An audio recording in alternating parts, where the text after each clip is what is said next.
निवडणूक काळात कळेसह परिसरात पोलिसांचा रूट मार्च।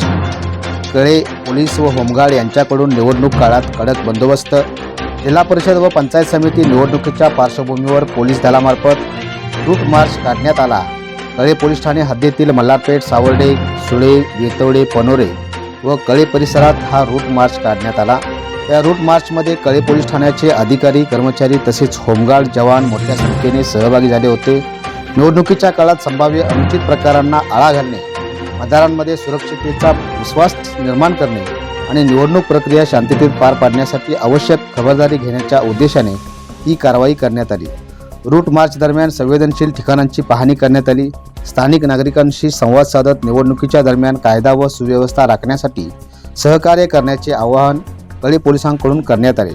तसेच कुठल्याही प्रकारच्या अफवा, अराजकता किंवा गैरप्रकार आढळल्यास तात्काळ पोलिसांशी संपर्क साधण्याचे आवाहनही करण्यात आले। निवडणूक काळात कळे पोलीस ठाण्याच्या हद्दीत कडक बंदोबस्त ठेवण्यात येणार आहे। अवैध दारू, पैसे वाटप, आचारसंहिता भंग यावर पोलिसांचे विशेष लक्ष राहणार आहे। सदर रूट मार्चमुळे परिसरात शांतता आणि सुरक्षिततेचे वातावरण निर्माण झाले असून नागरिकांनी समाधान व्यक्त केले आहे। लाईव्ह महाराष्ट्र न्यूज चॅनलसाठी कळेहून अनिल सुतार।